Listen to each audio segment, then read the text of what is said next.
So, my name is Elmer, and I'm gonna tell you something about, today about the second biggest traded commodity on Earth, which is coffee. It's just after oil, and the impact on society might be just as big in a way. And the funny thing is that most people don't have any idea what they're drinking. We're talking about 2 billion cups a day, but what actually is the thing you're drinking?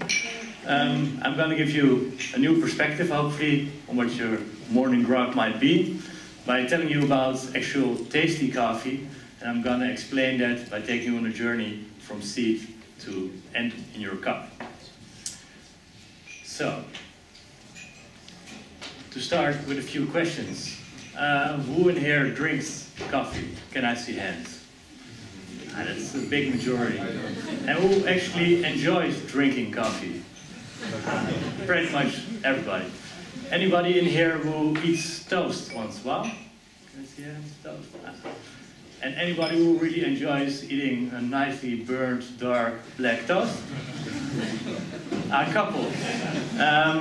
That's quite funny because I think of most coffee that's available as the equivalent of drinking actually burnt toast. And I'm going to explain how coffee should taste, in my opinion, and the opinion of this man probably. This is James Freeman. He's the CEO of Blue Bottle Coffee, big specialty coffee roaster in the US. And I really like how he rolled into coffee. In the preface of his book, he told about he lived at his parents' home and he always loved the smell of ground coffee. But the day that he was allowed to actually drink it, he couldn't believe how horrible it actually tasted. The bitterness, the harshness, and this mismatch between the great flavor of the ground coffee and the actual flavor of the brew led him into pursuing the perfect cup. For me, it kind of went the same. I only started drinking coffee when I was 23. I started, ironically, with drinking Senseo, which is one of the worst things out there, probably. But quickly, I was searching to get better beans and better brewing methods.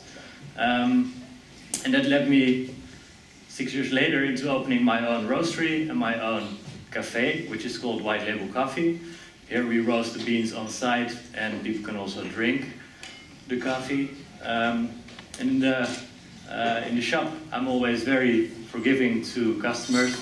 I don't want to scare them away by telling how I really think good coffee should be. So saying, yeah, everyone should drink what they like.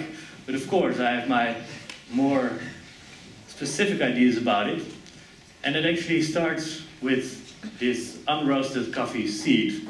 This is actually the coffee bean before it's roasted.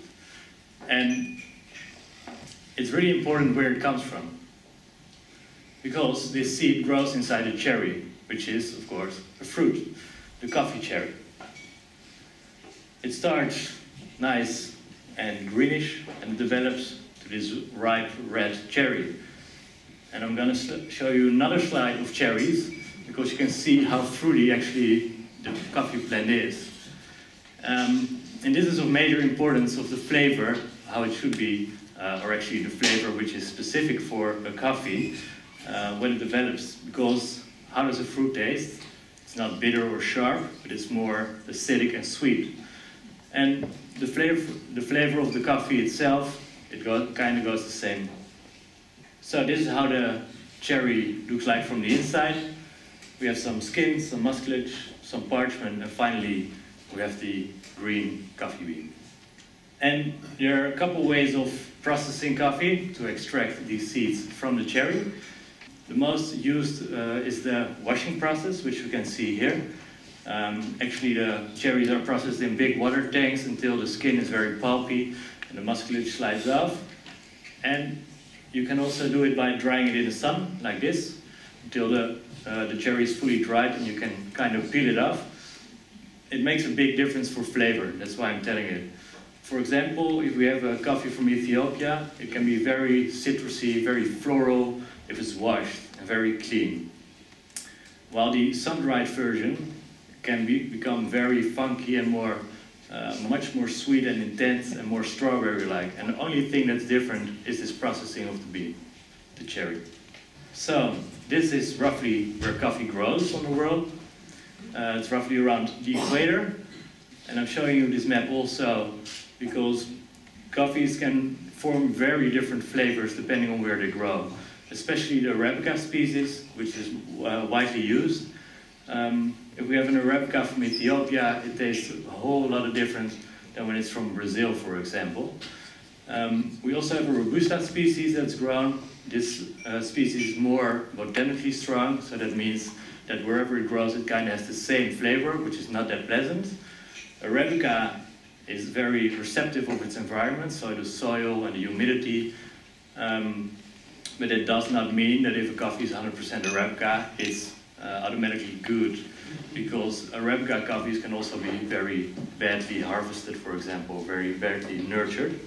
So they're shipped in these burlap sacks onto these containers to, for example, the Netherlands, a warehouse here, and then we come in. This is actually a sample roaster. On these kind of roasters, we roast very small batches for approximately 80 or 100 grams. Other companies, they travel around the world. We call them traders.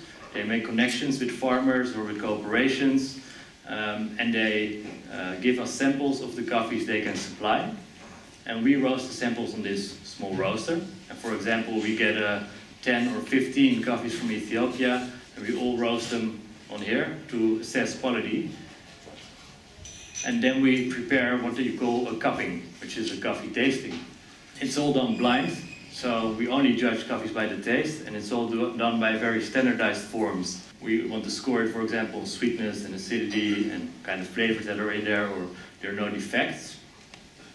And then we first smell it, we judge it by the aroma, and then we grab a spoon and we're actually going to slurp it like with wine tastings, so you get a very good sense of the flavor. And afterwards we discuss and we think of which coffees we actually want to buy. And these are then delivered like this in front of our store. This is about 600 kilos of green coffee. And these bigger amounts we roast on our commercial roaster. This is actually a small commercial roaster. Can do 6 kilos each time. The coffee is loaded into the top hopper. Inside there's a drum spinning around. You release the green beans into this drum that is spinning. Under the drum there are flames. And we can just, with a stovetop, we can adjust the flames. And the higher we apply the heat, the faster it goes. And the lower the flames are, the slower the process is. When we decide that we want to drop the beans, we open the mouth of the roaster and all the beans will fall into the cooling tray, where the temperature is quickly lowered so it doesn't bake anymore. It is, in a sense, a very artisan process, but there's also a little USB plug on the side of our control unit, which makes the artisan part a little bit less on the foreground. And it goes inside this computer, where we have software that gives us temperature over time. So there are two thermostats inside the roaster that measure, one measures air temperature, the other measures the bean temperature. It's approximation. As you can see here, the red line is the temperature of the bean, and the blue line is the temperature of the air. And actually the most important curve is the curve of the bean. So you see a quick drop when all the cool beans are released into the hot drum. And then at some point, the beans start gaining temperature. And once that happens, you don't want it to go down again for a good development of the flavor. At approximately 75 or 80% of the roasting time, you have a moment that is called first crack. The beans actually burst open at that point. And from there on, a lot of caramelization of the sugars and development of aroma takes place. So we call that the roast developing time. So that's the last 25% of the roast. And we want to make sure that that part is stretched the longest. So that's why you see the curve flattening towards the end without going down. And this is what it looks like inside the drum if you take samples out every minute. So you see it takes quite a time, like 5 minutes before the beans start getting a little bit brownish. And it takes approximately, for this roast, 12 minutes to finish at the point that we find it good. And here we have some nice things about the development of the actual aroma of the origin of the coffee. So I would say the aroma of the coffee itself. and the development of more roasty tones, like the baked bread, which I told before, the baked toast. So you see, just after the first crack I just mentioned, you see the origin flavor rising, and if you go too far, then it goes down again, and you see the flavor of the roast coming up. This is like the dark roast, which I think also looks a bit like a pile of bugs. And this is the alternative, like just a little bit less dark, and we actually can taste the flavor of the origin. After this roasting, after this harvesting in the countries of origins, after all the care has been taken to preparing a very nice coffee, of course, we have to brew it, and everything can go wrong here as well, but everything can go well as well. This is an espresso machine. We have roughly 2 ways of brewing coffee.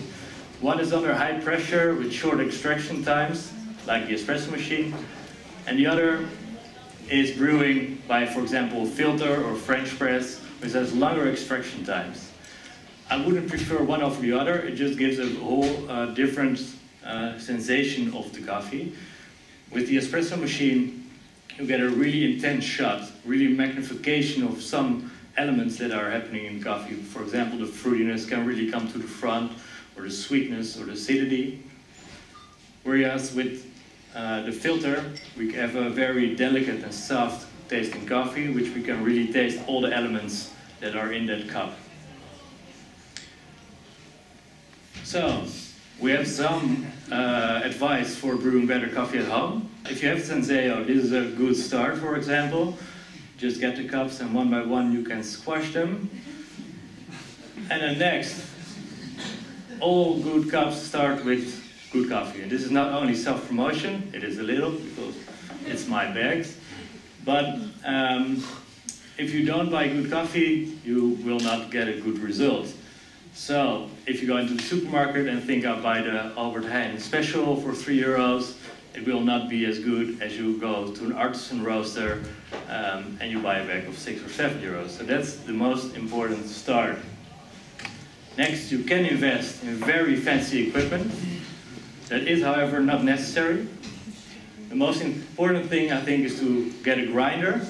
If you grind the beans freshly before you brew them, it gets a whole big step in the quality. And this is also very important. Just as we do with the roasting, we also do this with the brewing. We record what we do so we can taste afterwards and can adjust or replicate what we did before. So you can get a scale. This is a very fancy one that works with an app and records everything you do. But you can also get a kitchen scale and that will work fine. Just as long as you know what you did, you can always better it. And if you really are getting on with it, this is also something you can get. This is a coffee refractometer. So you can get a sample of your brew and you drip it on that little lens there. And it actually measures the refraction of the water. So it tells you how much coffee is dissolved. And you can calculate extraction percentages from them.